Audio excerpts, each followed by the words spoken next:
គោរពជំរាបសួរអស់លោកអ្នកស្ដាប់ជាទីមេត្រីយើងបន្តតាមដានព្រឹត្តិការណ៍សង្គ្រាមថៃឈ្លានពានកម្ពុជាទាំងអស់គ្នាយើង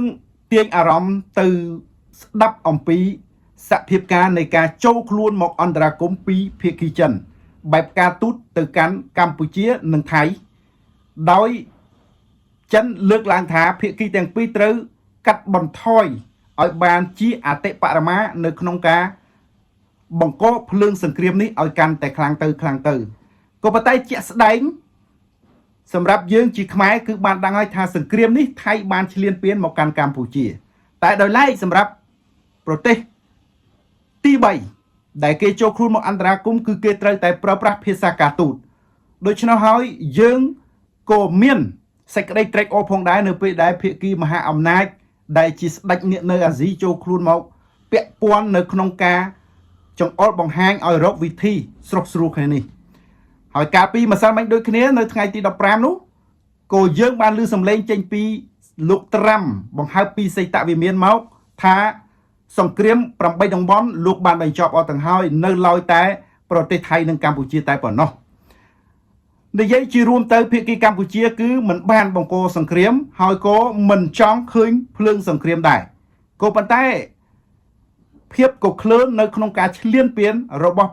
ភាគីថៃដែលបានប្រព្រឹត្តមកលើកម្ពុជាដូច្នោះកងកម្លាំងយោធារបស់កម្ពុជាក៏ដូចជាប្រជាពលរដ្ឋខ្មែរទូទាំងប្រទេសគ្មានជំរឿអ្វីក្រៅពីការពារដែនអធិបតេយ្យភាពរបស់ខ្លួននោះទេហើយជាក់ស្ដែងយើងមើលឃើញថាថៃដោយប្រើប្រាស់សព្វាវុធគ្រប់បែបយ៉ាងដើម្បីតែចង់ឈ្នះកម្ពុជាទាំងដែលកម្ពុជាមិនមានប្រើប្រាស់នៅអាវុធប្រឆាំងយន្តហោះនៅអាវុធទំនើបដោយភាគីថៃនោះទេក៏ប៉ុន្តែទឹកចិត្តដ៏មុតស្រួចរបស់កងយោធាកម្ពុជានិងកងសមត្ថកិច្ចរបស់កម្ពុជាគឺដាច់ខាតត្រូវតែរឹងមាំនឹងការពារដែនបូរណភាពទឹកដីរបស់ខ្លួនជាក់ស្ដែងការកើនឡើងបន្តទៀតនៃការប្រើប្រាស់សព្វាវុធធុនធ្ងន់ដែលយើងមិននឹកស្មានថាភាគីថៃហ៊ានប្រើនៅអាវុធបាញ់ចេញពីនាវាចម្បាំងរបស់ខ្លួនពីដែនសមុទ្រចូលមកដែនដីនៃខេត្តពោធិ៍សាត់គឺនៅតំបន់អូភ្លុកនៃស្រុកថ្មដានៃឃុំថ្មដាស្រុកវាវែងខេត្តពោធិ៍សាត់ទាំងនេះគឺសូបង្ហាញថាថៃអសមត្ថភាពទាំងស្រុងក៏ដូចជាថៃមិនហ៊ានប្រើប្រាស់នៅកម្លាំងជើងគោកប្រើប្រាស់នៅកម្លាំងស្មើជើងចូលមកដែនអធិបតេយ្យភាពរបស់កម្ពុជាទេពីព្រោះមេរៀនជាច្រើនបានផ្ដល់ទៅឲ្យកងកម្លាំងយោធារបស់ថៃតាមបណ្ដោយព្រំដែនដែលចង់ឈ្លានពានមកដែនអធិបតេយ្យភាពរបស់កម្ពុជាចំណុចខ្លាំងរបស់កម្ពុជាគឺមោះមុតនៅក្នុងស្មារតីជាតិគឺមិនអនុញ្ញាតឲ្យប្រទេសដទៃឈ្លានពានរំលោភអធិបតេយ្យភាពរបស់កម្ពុជាបានដាច់ខាតយើងបានដឹងជាទូទៅហើយការពីកន្លងមកថៃតែងតែព្យាយាមប្រើប្រាស់សព្វាវុធដូចជារថក្រោះកំភ្លើងធំបាញ់តាមតំបន់ជួរព្រំដែនមានបំណងរុលចូលឈ្លានពានទន្ទ្រាននៅក្នុងដែនអធិបតេយ្យភាពរបស់កម្ពុជាក៏ប៉ុន្តែជាក់ស្ដែងមេទ័ពកម្ពុជាសិតតែជាមានបទពិសោធន៍សង្គ្រាមជាច្រើនសមរភូមិហើយកងកម្លាំងមុតស្រួចរបស់កម្ពុជាដើម្បីជាតិមាតុភូមិគឺមានស្មារតីតលតាំងយ៉ាងអង់អាចដូច្នេះភាគីថៃពិបាកនៅក្នុងការធ្វើឲ្យកម្ពុជាទុនជ្រាយដោយការលើកឡើងរបស់សារព័ត៌មានភាគីថៃណាស់ហើយនៅក្នុងថ្ងៃនេះផងដែរយើងបានទទួលព័ត៌មានថាប្រជាពលរដ្ឋថៃបានទៅតំបន់ភូមិភាគ2របស់ថៃសួររកកូនចៅរបស់ខ្លួនដែលមិនឃើញវត្តមានដែលមិនឮដំណឹងត្រង់នេះមានន័យថាភាគីថៃកំពុងតែលាក់បាំងនៅទូរលេខដែលពលទាហានរបស់ខ្លួនឈ្លានពានកម្ពុជាបាត់បង់ដំណឹងហើយ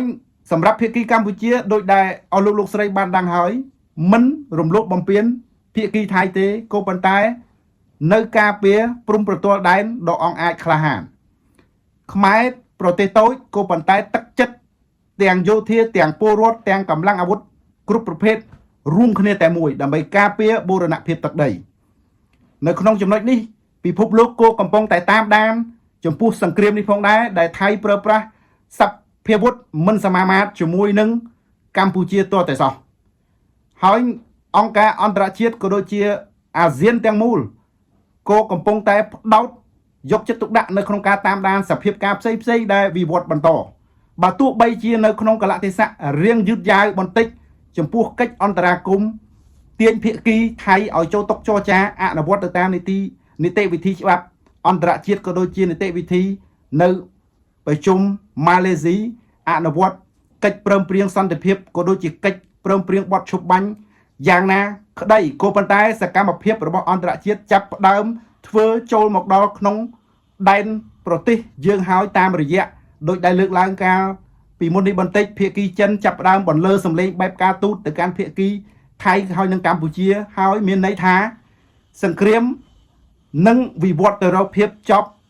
ឆាប់ខាងមុខនេះក៏ព្រោះតែសំបីតែសហរដ្ឋអាមេរិកក៏ចាប់ផ្ដើមងើបឡើងសារថ្មីនៅក្នុងការសម្លឹងមើលសង្គ្រាមឈ្លានពានរបស់ថៃមកកាន់កម្ពុជាតែជាធម្មតាប្រទេសទី3ទី4គេមិនអាចអះអាងថាខាងណាខុសឬត្រូវនោះទេធៀបពិតអ្វីគ្រប់យ៉ាងពិភពលោកក៏បានដឹងដែរចំពោះទង្វើក៏ក្លឿនឈ្លានពានរបស់ភាគីថៃតែអ្វីដែលយើងត្រូវតែបន្តនោះគឺជាស្មារតីជាតិនិយមស្មារតីរួបរวมគ្នាគ្រប់គ្រងទៅដល់កម្លាំងកងទ័ពជួរមុខរបស់យើងរាជរដ្ឋាភិបាលរបស់យើងជាធ្លុងមួយដើម្បីរក្សាសសរស្តម្ភនៃប្រទេសជាតិយើងឲ្យកាន់តែរឹងមាំទៅចង្កឹះមួយបាច់គ្មានអ្នកណាកាច់បាក់ទេចំណុចនេះគឺជាគោលដ៏សំខាន់ដែលរាជរដ្ឋាភិបាលយើងក៏បានទៅទូចស្រែកជាអន្លើដែរមកដល់ដំណាក់កាលនេះគឺយើងរួបរวมគ្នាដើម្បីការពារមាតុប្រទេសរបស់យើងកំទេចទប់ស្កាត់កុំឲ្យខ្មាំងឈ្លានពានបំពេញចូលដែនអធិបតេយ្យភាពរបស់កម្ពុជាហើយយើងជាក់ស្ដែងយើងឃើញថាភាគីថៃនេះបានប្រើប្រាស់សព្វមុតដែល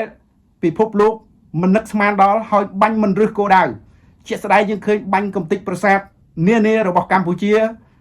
បាញ់បំបាក់ស្ពានកម្ពុជាបាញ់ចូលតំបន់ប្រជាពលរដ្ឋស៊ីវិលរស់នៅដែលសិតតែជាបំរាមនៃច្បាប់អន្តរជាតិហើយថែមទាំងបំពេញប្រើប្រាស់គ្រាប់បែកចង្កោមទម្លាក់ទៅតាមតំបន់ផ្សេងមកកាន់ដែនដីនៃប្រទេសកម្ពុជាចំណុចនេះគឺជាការរំលោភច្បាប់សង្គ្រាមអន្តរជាតិយ៉ាងធ្ងន់ធ្ងរហើយថៃត្រូវតែទទួលខុសត្រូវចំពោះភាពកំសាករបស់ខ្លួនដែលមានគំនិតបំពេញមានគំនិតចង់បានដែនដីកម្ពុជាក៏ដូចជាប្រាសាទនានារបស់កម្ពុជាដោយប្រើប្រាស់មធ្យោបាយមិនស្គាល់តម្លៃជីវិតមនុស្សជាតិធ្វើអ្វីឲ្យតែគិតថាខ្លួនឈ្នះធ្វើអ្វីដោយគិតថាឲ្យតែ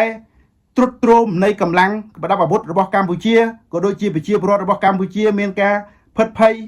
ក៏ប៉ុន្តែភាគីថៃមិនបានគិតឲ្យស៊ីជម្រៅថាស្មារតីជាតិរបស់កម្ពុជាមានខ្លាំងដល់កម្រិតណានោះទេត្រូវដឹងថាដែនដីសវណ្ណភូមិរបស់កម្ពុជាគឺពលរដ្ឋកម្ពុជាដាច់ខាតមិនឲ្យបរទេសណាឈ្លានពានបានឡើយនេះគឺជាចំណុចខ្លាំងរបស់កម្ពុជាតាំងតែពីដូនតាមកគឺកម្ពុជាគឺជាប្រជាពលរដ្ឋស្លូតត្រង់ស្មោះសរពលរដ្ឋដែលតែងតែចង់បានរស់នៅដោយសន្តិភាពមិនឈ្នានេះមិនច្រណែនជនជាតិដទៃណានោះឡើយក៏ប៉ុន្តែដាច់ខាតមិនឲ្យអ្នកណារំលោភបំពានចូលផ្ទះរបស់ខ្លួនដោយងងើដោយមិនគោរពនៅច្បាប់អន្តរជាតិជាដាច់ខាតជាចុងក្រោយខ្ញុំសូមអរគុណអស់លោកស្រីដែលតែងតែនិយមតាមដាន show Cambodia របស់យើងខ្ញុំសូមអរគុណសូមជម្រាបលាយើងនឹងបន្តតាមដានព្រឹត្តិការណ៍ថ្មីទៀតនៅពេលខាងមុខសូមអរគុណ